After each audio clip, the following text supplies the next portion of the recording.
Hi everybody, it's Brodie here.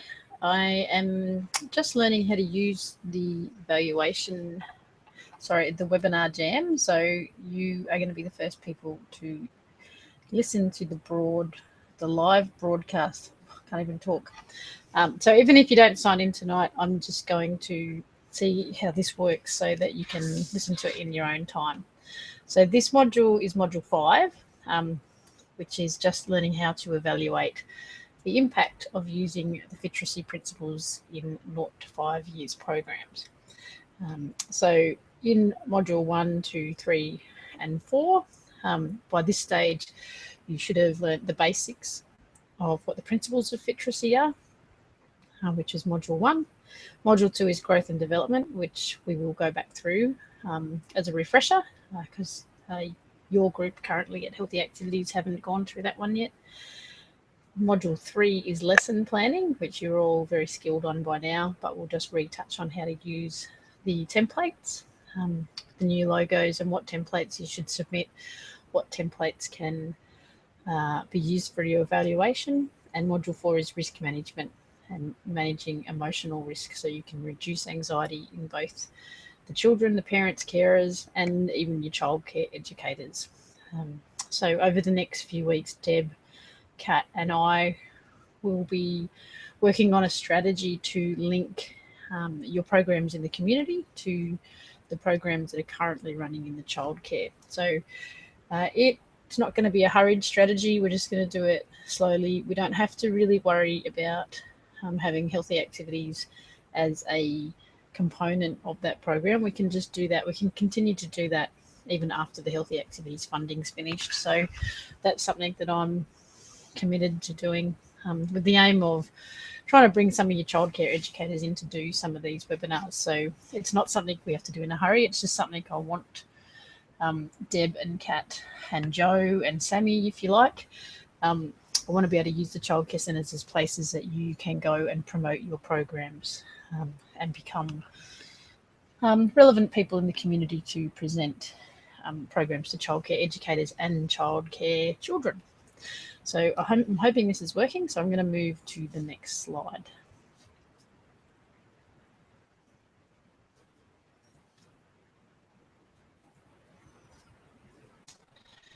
So the aim of this module is to present the evaluation tools used to measure the short-term and long-term impact of programs that use Fiteracy as a teaching method.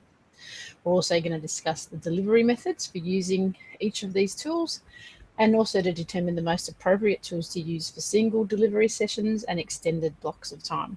So some of your sessions that you currently deliver might be just a one-off delivery session to a playgroup, whereas some of your sessions might be a 4-week block, such as what Sammy's going to do on a Friday. So there'll be a couple of different methods for evaluating those. I'm also currently just putting a group together as a long-term impact study, looking at people that started in 2009 or 2006 to 9, the first round of Healthy Activities funding, and trying to get some of their data to show that what they did back then, now their children are now 7, the impacts that the Fiteracy had on their child's concepts of print and their reading confidence, because they started at that young age. So hopefully that data, once we get it, is something that we can use to put on the bottom of your programs or your flyers to say that this is data that that by being involved in one of your programs, that, you know, the possibility of achieving some of these things that some of these parents have achieved may be possible. So my role at the moment is to collect that long-term data to help you with collecting your short-term data.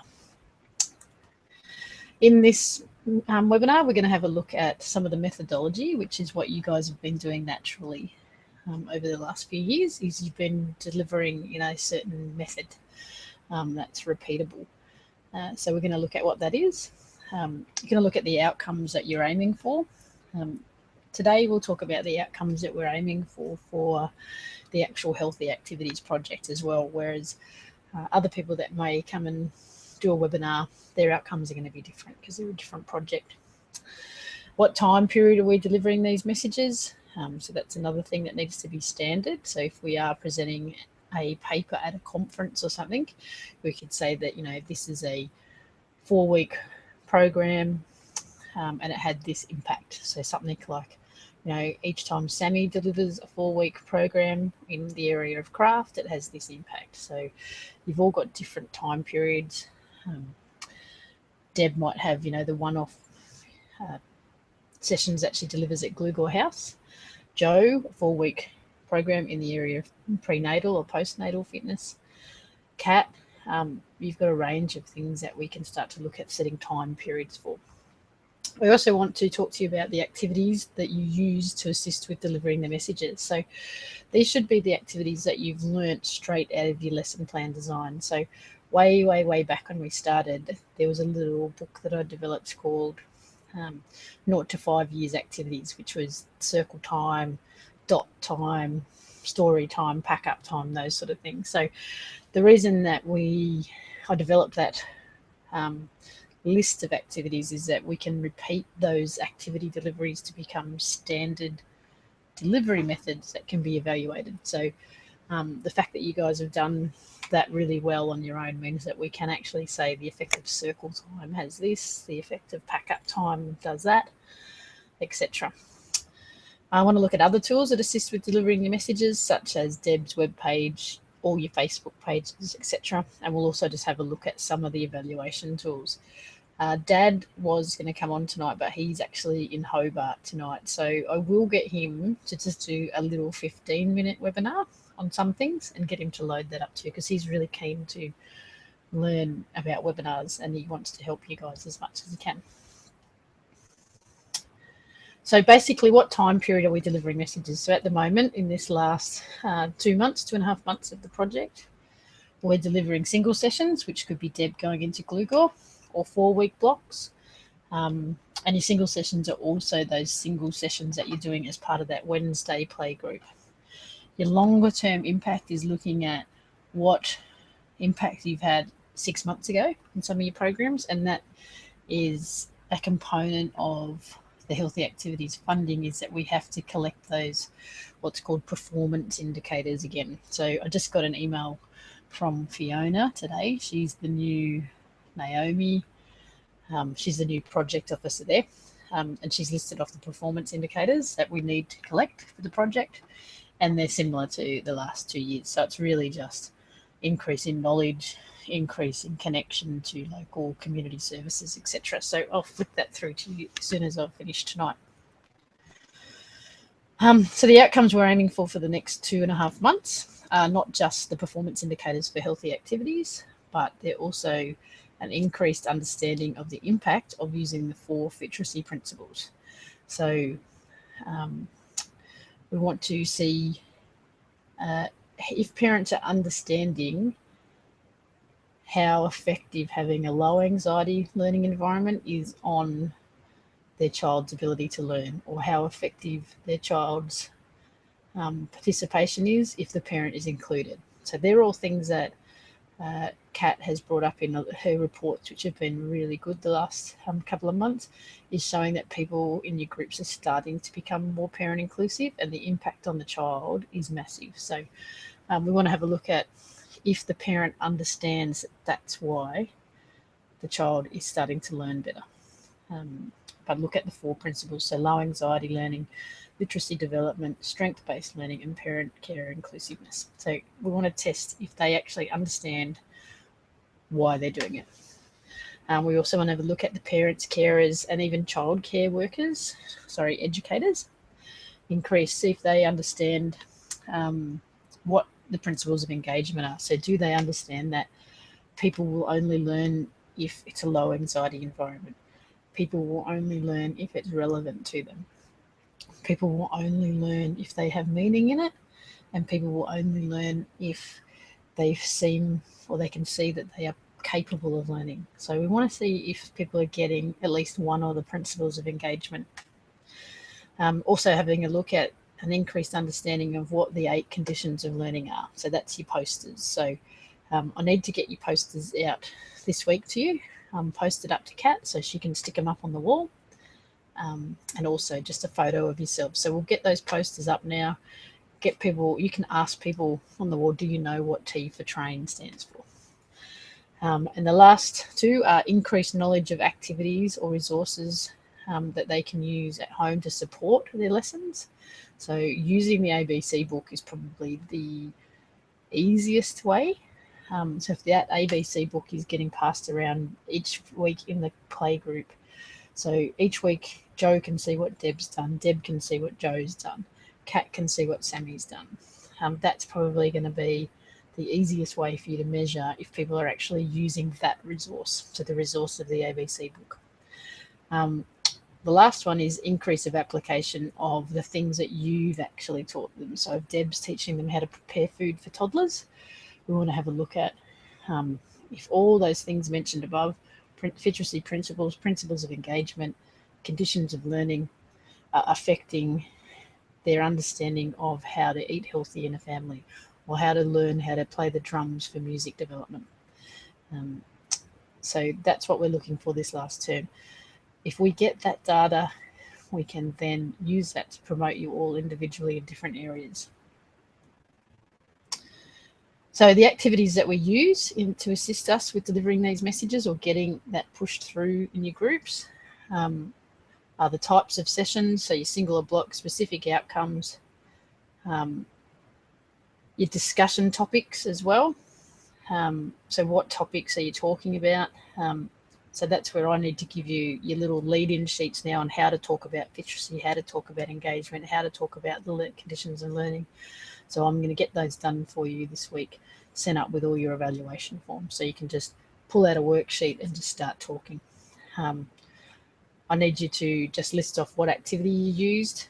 So we've used circle time, running from the dots, but that should be in your lesson plans anyway. So the top 3 points on this slide here, the type of session, the outcomes for the session, and the activities you use should all be on your lesson plans anyway, on your lesson plan template. So once you've done your lesson plan, then I know all that. What I need to do for you is get you those discussion topics, and you just need to feed back to me in your after class report is what topic you talked about, and also what homework tasks that you gave them. So did you send them home to work in their ABC book this week? Your other supporting resources that you can start to ask them about is who has looked at the Fiteracy webpage, talk about the Fiteracy webpage. It'll all be up and ready to go for you by the end of this week with all different resources they can use. Who's on the Fiteracy Facebook page, who's on the Healthy Activities webpage. I've actually also bought Deception Bay healthyactivities.com.au now. So I'll launch that up at the end of this week, so that will get you more hits. So we've taken the Weebly out and it's an official page now, and that's where I want to just create a page for each of you to upload all the resources that you need, so they can go there, find Deb's page, link through to Deb's page, and it becomes a resource where they can find healthy activities. And they can also find your Facebook page, so we need to know who is aware of these pages. Even though your groups are small at the moment, the aim of the street parties and also just myself for the next 6 to 8 weeks is that I have resigned from my job of 20 hours a week at Medicare Locals, so I can just spend the next 6 to 8 weeks just promoting your pages, the Healthy Activities page and the Fiteracy page to the whole of Deception Bay community. I'm also going to start to target the medical centres and the childcare centres when I come up, to start to see if we can get some sort of more awareness in your medical centre for people to know that Deb is out there providing nutrition, and also that there's these community programs such as yourselves out there. So I'll talk to you more about that, on how you'd like me to go into the medical centres, Deb. But the aim is that while I'm up there for that week in June is to at least create a relationship with one medical centre to let them know that there is nutrition programs for children out there, and that there's also postnatal, prenatal programs such as Joe's, etc., and all the other literacy and mental health programs such as Deb's, such as Kat's and Sammy's.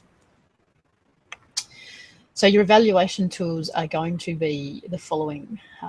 So they'll make sense when I post them up. That's why I want you to listen to this. So you have a pre and post understanding of the 4 Fiteracy principles. These won't all be in one sheet. So if you have talked to them about the principle of low anxiety learning in your session, that is the only part of that questionnaire they need to fill in. So you give it out to them at the beginning. So Kat should be at all your programs to hand these out, so you can just focus on your groups. And an example of a question might be, what is your understanding of how anxiety impacts learning? Your post question is, what do you now know about how anxiety impacts learning, and what strategies can you use to decrease anxiety around learning? So they'll only have one question at the beginning and one question at the end in that area. They may also have a question about one of the 4 principles of engagement. So they'll have one from the 4 Fiteracy principles, one from the 4 principles of engagement. So, for example, what is your understanding of engaged learning? At the end, do you understand now what the difference of being engaged or just being present is? So we want to be able to get these parents to understand that having a school readiness checklist that just says, I can write the letter C, I can write 1 to 10, that's a completely different type of readiness than actually being engaged in learning. So we want parents to see there's a difference between filling in a checklist, such as a test on where you're at, recognise 10 colours. There's a difference between being engaged in learning and getting a checklist right. And what we're trying to support with Fiteracy and your programs is, if they're ready to learn, they will learn, but sometimes they don't get through the checklist in that day. That doesn't mean that they have failed. It just means that they're engaged on something else. We want them to recognise signs of engagement.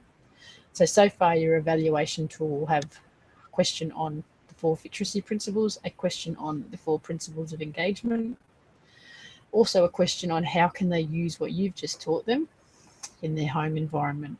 And I'm still thinking that the main thing that you can use, the main resource you can use, is that ABC book as a diary where they write messages, but they also stick pictures in about what they've learned. So, if they've learned about bananas with Deb, you'll see it on the B page if you're the next person in that session. So your 4th area of questions on your pre and post evaluation will be understanding the specific task that you just taught them. So if it's Deb in there teaching them about how to prepare meals for toddlers, then there'll be a question on that. So that's where I need you in your lesson plans when you send them to me to send me what you want me to put in your evaluation forms. If you don't get it in before this Friday, don't worry too much. You can actually just tell them in the class that that's what the question is, and then you want them to answer it at the end.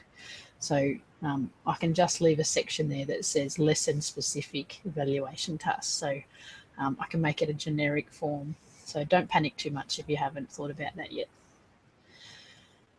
Okay, your main tool, and this is one that's come from Dad, and I've showed you this before, and this will be for your longer term programs. So not in your one-offs, in your 4 weeks, your 8 weeks, or even your 6-month programs. And this is using the evaluation tool called the Concepts of Print, which I'm going to show you in a minute.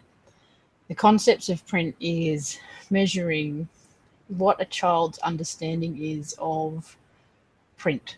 And print is a book, a pamphlet, a flyer, a poster. What we're trying to measure is, do they understand what the purpose of a book is? What is the purpose of a flyer? So we're actually trying to engage children into using books and print as a communication tool. So we want to measure their understanding of how to use a print document.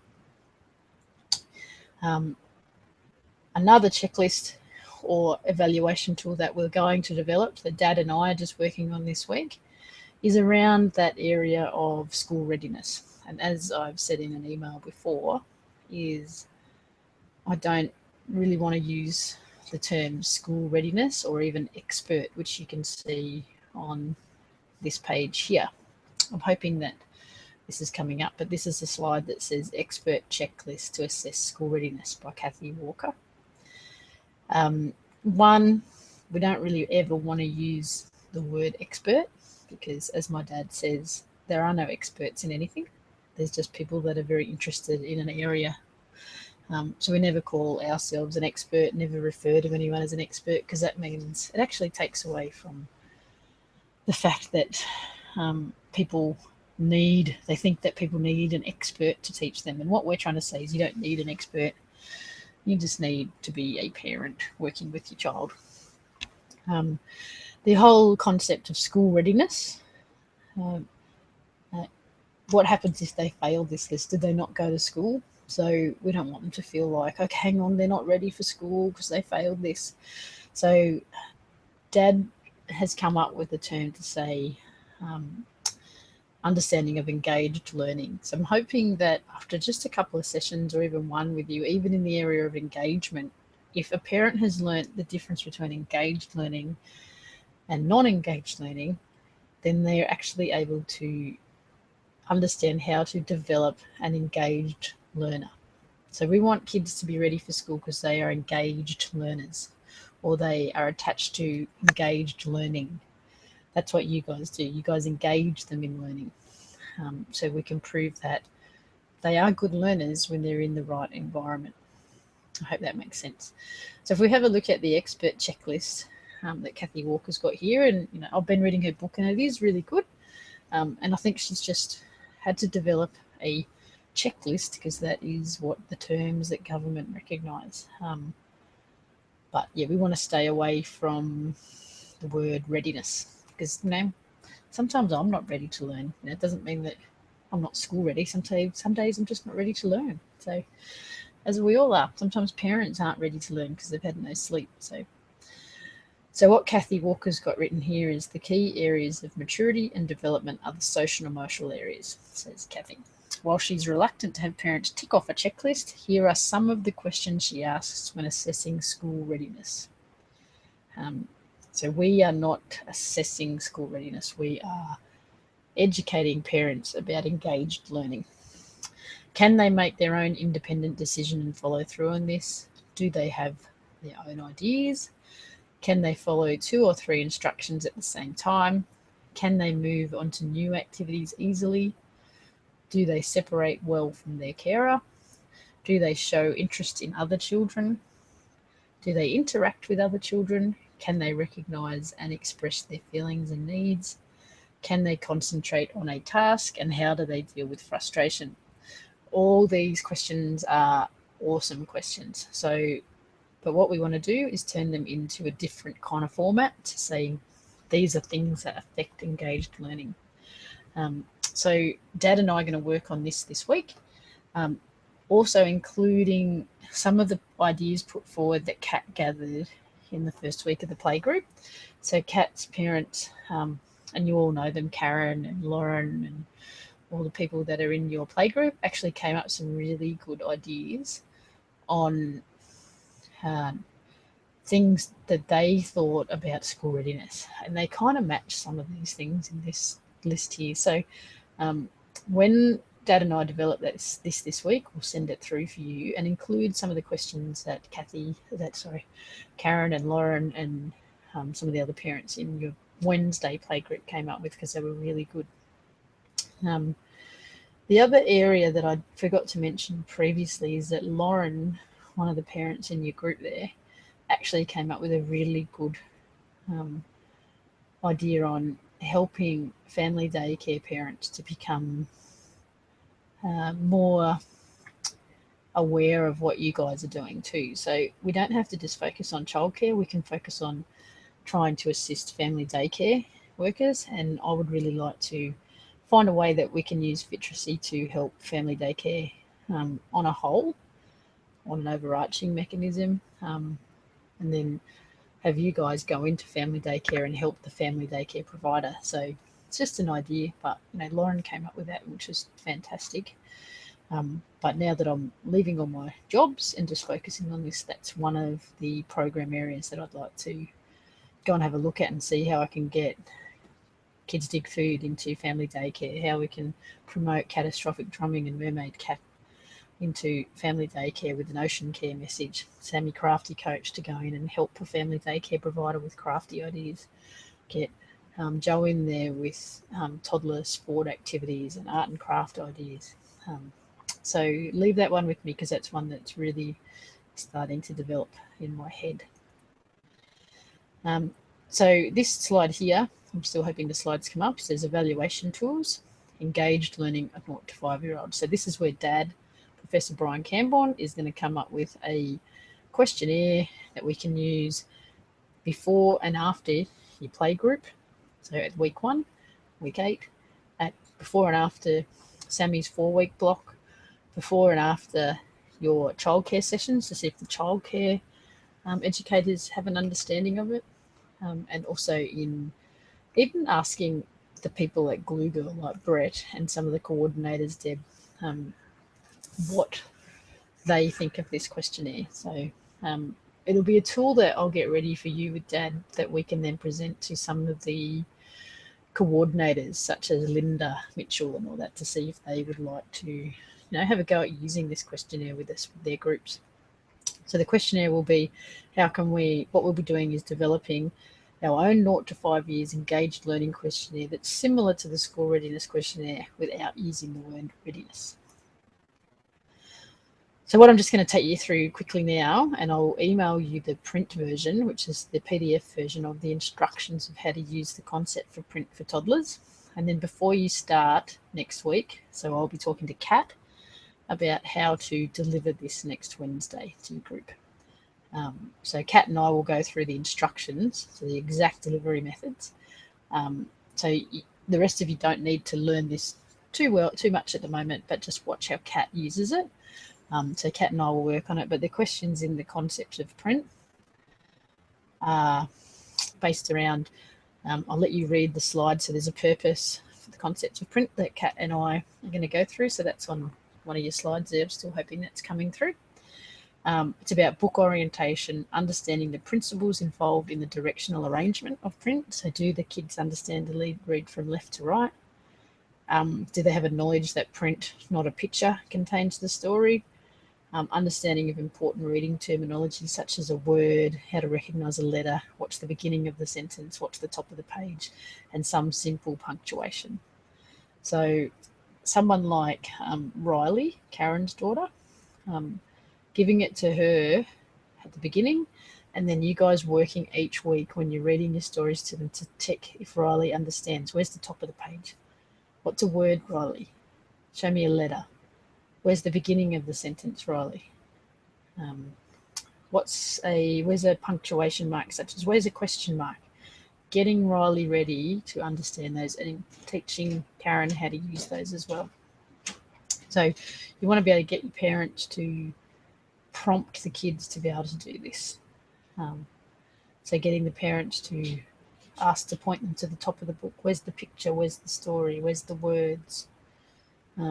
What's the top of the page? So in your reading time, if you can look at some of what the concepts of print are and start to talk about that during reading time. So question 1 is around understanding orientation and layout. Hand the child the book, holding it vertically, say so that the spine faces the child. Ask where is the front of the book, where is the back of the book. Open the book to where the story begins. If they can do all that, give them 3 points. So you don't have to do this in class. The parents should do this at home and bring it back into you. So the first 2 weeks with Kat, I'm going to get Kat to teach the parents how to use the questionnaire. The next 6 weeks, or the next 2 weeks, so week 4, they should bring this questionnaire back in. The next question, show me the picture, show me the words. So if they get those, they get a point for each. Show me where to start reading. If the child's response is vague, prompt where exactly. Show me with your finger where the beginning of the sentence is. Point to the first word, read it, and ask, where do I read after this? Do they read at the end of the sentence or the next word? So they get 1 point for each of those. I might actually put up a webinar for all your parents in your group to actually get online and learn how to use this as well. So I'll talk to Kat about this week. And I'll let Deb and Joe know, because they're the people that are taking the first 4 weeks, what date that webinar is, and I can just quickly take the parents through and say, look, this is how you use this questionnaire. Question 4, where do I read after this, is all about sequencing. Question 5, the difference between a letter and a word. Give the child 2 strips of paper. Demonstrate how they slide together and are apart on a page of the book. On the same page, show me one letter, show me one word, show me the first letter in a word, show me the last letter in the word. Number 6, return sweep. Turn to a page with at least 2 lines of text. Read the top line and, keeping your finger on the last word, ask, where do I read after this? So they should be looking for the next line. One-to-one correspondence, point to the first word on a new page. Before reading, ask the child, point to each word as I read this line. Does the child follow and match the text as they read? So they should be going, if the sentence was, I love dogs, they should be pointing to I, then love, then dogs. Point to the period, so this is about punctuation, point to the period with a full stop, tracing it with your pencil, and ask, do you know what this is and what is it for? So they got 1 point for that. So that's the concepts of print. I will put together some more information in an email for you guys on how to use this, but just remember there will be 1 page of evaluation questions for your play group that you can use in your 4-week program, Sammy. You can use in your one-off sessions, Deb and Joe. You can use in your 8-week programs, which is your play group. And on that will be a question around a principle of Fiteracy, a principle of engagement, how they use their resource that you've showed them, a question about the specific learning task that you are teaching them, whether it's nutrition, drumming, craft, etc. You'll also be handing out the concepts of print in your 4-week blocks or your 8-week blocks, not in your one-off sessions. And we'll also have an understanding of engaged learning in your 8-week blocks and your 4-week blocks, and also your single sessions. So Deb will have in her Google House ones, what is engaged learning, that questionnaire, and your other questionnaire will be, what is your understanding of the 4 questions. So I'll send those up for you, but I'll email them to you by the end of the week and get them all sent up. So I hope that makes sense. I've put in the record section on this that you can ask questions. So when you replay it, it should allow you to pose questions or send questions through. So let's see if that works. If this doesn't work, I will have to do it all again, and I'll see you online. Thanks, guys. Bye.